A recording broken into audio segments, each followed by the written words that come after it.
Olá pessoal, na aula de hoje nós iremos tratar daquilo que é continuidade da aula passada, em que nós começamos a falar sobre ciência e nós falamos na aula passada então da atitude científica, que é diferente do conhecimento mitológico, religioso, filosófico, do senso comum, e sobretudo nós trabalhamos essa diferença entre a atitude científica ou o conhecimento científico e o conhecimento do senso comum, ou do conhecimento tácito, conhecimento de tentativa e erro, conhecimento popular, etc. Então hoje a gente vai ver como é que surge esse negócio de ciência na história, ok?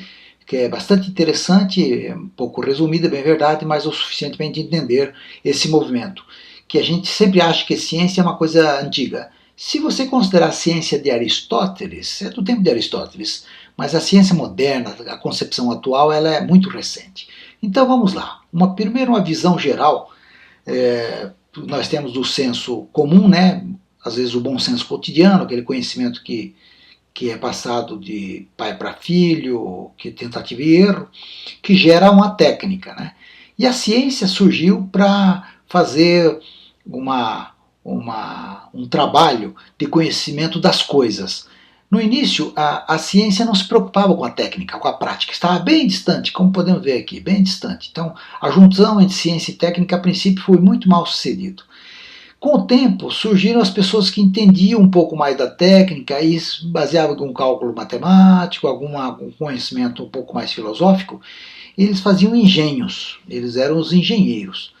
E um tempo depois, isso tudo virou tecnologia, quer dizer, como é que eu faço o enlace entre o conhecimento científico para uma técnica? Por exemplo, o conhecimento do como é que funciona o efeito fotoelétrico, uma luz que incide sobre um determinado produto químico que produz energia.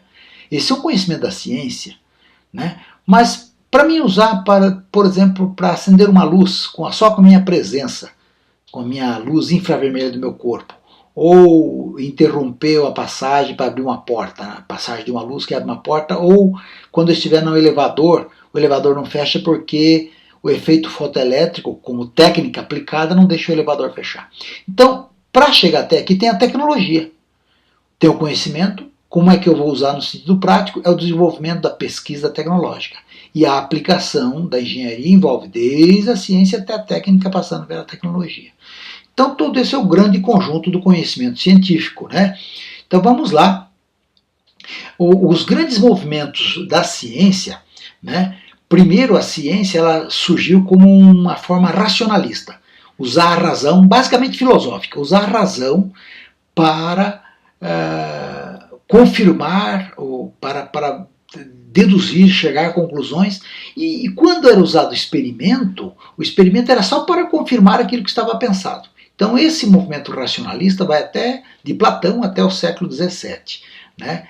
Ele partia da ideia de que você tinha uma hipótese dedutiva, portanto construído por um pensamento racional geral, que se aplicava no caso específico. Então, de cima para baixo. Né?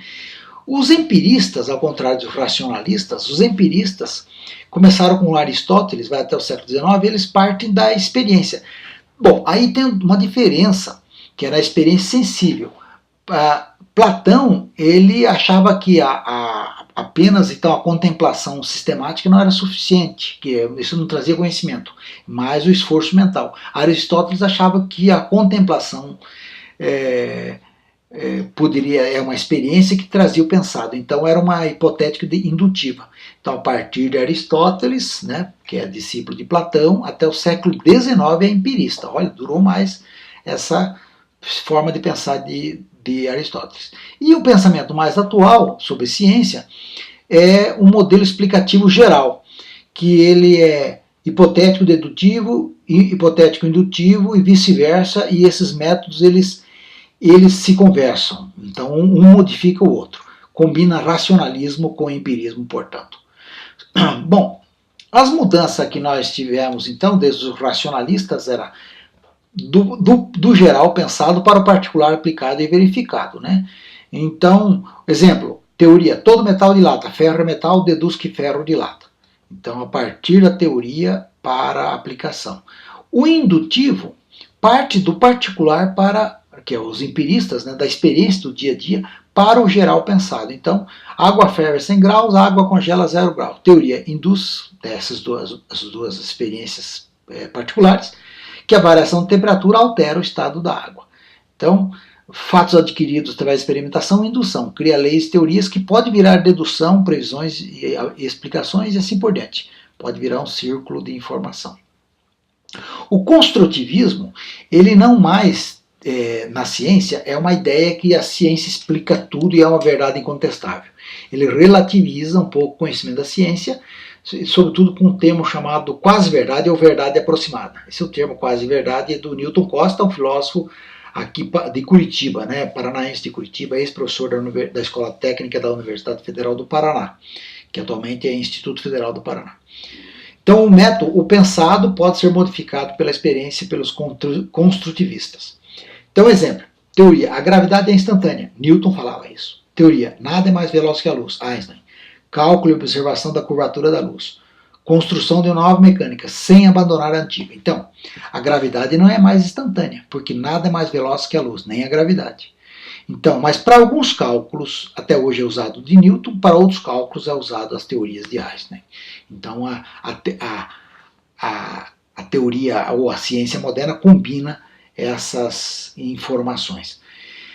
Então, sempre na investigação científica teve mudança entre o que pensamos e o que percebemos. Parmênides falava que tudo permanece, tem identidade. Heráclito falava que tudo muda. Demócrito falava que tem uma unidade básica de tudo que é combinado de diferentes formas, forma as matérias. E todos eles concordavam que pensar é diferente de perceber. Mas cada um pensava de um jeito, mas basicamente é isso.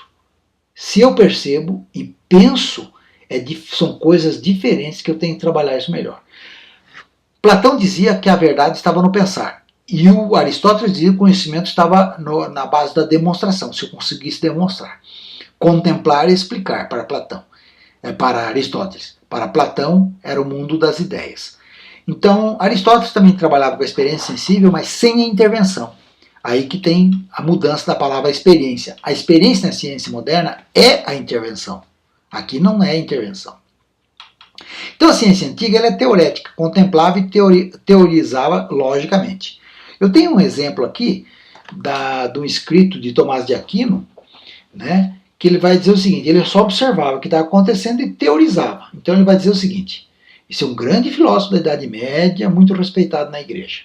Na sua natureza particular, a fêmea é um ser deficiente e falho, porque a virtude ativa que está no sêmen do macho tende a produzir um ser perfeito, semelhante a si mesmo do sexo masculino. Mas o fato de ser a fêmea a gerada provém da debilidade da virtude ativa, ou de alguma indisposição da matéria, ou ainda de alguma transmutação extrínseca. Bom, aqui ele quer dizer o seguinte, que quem decide o sexo e a virtude está sempre no homem. É uma teoria machista, que tem gente que é capaz de concordar até hoje, mas tentava dar um sentido científico baseado naquilo que se contemplava por conta do sêmen. Eles não viam o ovário da mulher, então o ovário foi recentemente descoberto. A partir daí passaram a perceber que a mulher também tem parte importante genética na criação do futuro bebê. Só a contemplação e a teorização não dava conta naquela época. Agora nós percebemos isso, de explicar as coisas. Mas para aquela época isso era uma verdade, muito adotada. Então, no final do Renascimento, surge então a ideia de que o ser humano tem que ser a centralidade das coisas e tentar explicar o mundo para si. Não tentar explicar o mundo futuro depois da morte e tal, e esperar esse mundo que não se conhecia. Então passa a desenvolver métodos, a quantificação, medida das coisas, delimitar experiências, fazer o controle, ter rigor nas coisas. E os empiristas como Francis Bacon, Galileu Galilei, que vão defender que a partir da experiência concreta e da intervenção a gente consegue construir um conhecimento verdadeiro, eles trabalham à base da ciência moderna. René Descartes vai trabalhar a questão da matemática e dizer que o raciocínio coerente, o pensamento, pode criar a ciência. Então, esses dois são empiristas, esse aqui é racionalista. Mas eles todos estão num novo momento, no Renascimento, que passam a ideia de que tem que ter um método, tem que ter uma construção rigorosa, delimitada, tem que ter quantificação. A matemática passa a ser usada como fator importante dessa ciência que está surgindo. Tanto é que a matemática hoje é usada em história, em química, em física, em biologia, em economia, em todo lugar tem matemática, no censo, em todo lugar tem matemática, porque a partir daí, o censo matemático, lembra de cartesiano e tudo mais, os cálculos matemáticos de Galileu Galilei, o pensamento empirista de Francis Bacon, todo esse caldo de informação vai fazer surgir a ciência moderna. Então, as mudanças que vão surgir com a ciência moderna é que, clássica ou moderna, né, passa a ser para intervenção na natureza, passa da teoria para aplicação prática, a intervir a natureza e dominar a natureza. Portanto, a ciência moderna tornou-se inseparável da tecnologia. Então, a tecnologia como progresso e dominação passou a ser questionada mais tarde. A tecnologia, portanto, na esteira do capitalismo, ela é grande motor da técnica, a partir da ciência para a técnica.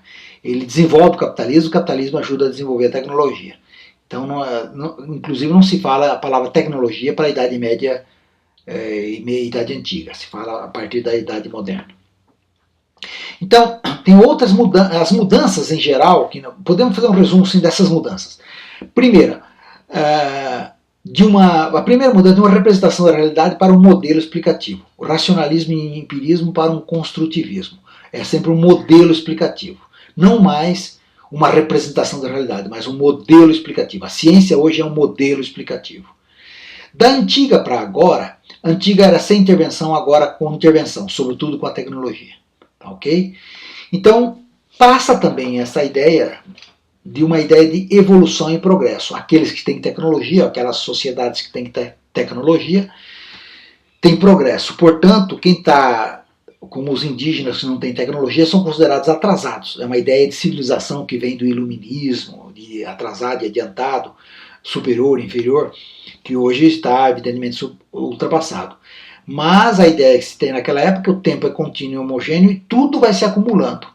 Crença na superioridade dos europeus porque eles dominaram a ciência e a tecnologia. E a crença da acumulação causal da informação e uma superioridade no futuro. Quer dizer, o mundo de hoje será certamente um mundo atrasado em relação ao futuro. Também tem uma ideia nessa concepção por trás da ciência.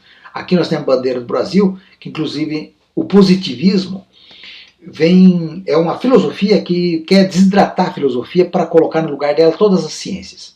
Tanto é que o positivismo no Brasil vai estar inscrito na bandeira do Brasil. Quando é feita a proclamação da República, Benjamin Constant divulgava muito as ciências positivas e dizia que com esse amor como princípio e toda a ciência e a ordem, teríamos o progresso. Então, ordem e progresso aparece na nossa bandeira como lema do positivismo. Bem, então, um resumo de toda essa escala, nós podemos dizer o seguinte, a ciência, ela surge com Galileu, Bacon, Descartes, né, a partir os racionalistas e empiristas, Galileu e Bacon empiristas, trabalha a ideia do método, do controle. Depois nós vamos ter um desenvolvimento da química, da física, surge a máquina a vapor, surge depois as novas máquinas, trens e tudo mais. Comte trabalha o positivismo, o iluminismo na política, que a política poderia ser científica. Há uma crença no desenvolvimento tecnológico das máquinas e do pensamento, e tudo vai evoluindo, até chegar à ideia de civilização da Europa, chega a eletricidade, os motores elétricos, o telefone.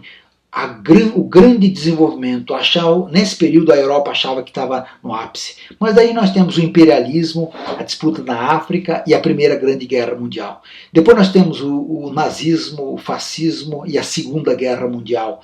E aí nós temos ditaduras e Guerra Fria. Quer dizer, esse iluminismo da política positiva, do mundo futuro maravilhoso da ciência começa a entrar num certo pessimismo. Aqui nós temos um otimismo com relação à ciência em todo esse período, desde a Idade Moderna até a Idade Contemporânea. E aqui nós vamos ter então uma desconfiança da ciência. Aqui era o período do racionalismo e empirismo. Aqui começa a surgir então uma nova maneira de pensar a ciência, que é o construtivismo. Bem, gente, encerramos nossa aula, que é a primeira parte dessa aula sobre a história da ciência, e tem, portanto, esse grande resumo aí do otimismo dos racionalistas e empiristas, com o desenvolvimento da tecnologia, e depois a desconfiança que a ciência não leva exatamente à felicidade e que também a tecnologia pode ser a dominação do homem pelo homem. E isso é perigoso, como mostrou na Primeira Grande Guerra, na Segunda Grande Guerra, ditaduras, Guerra Fria.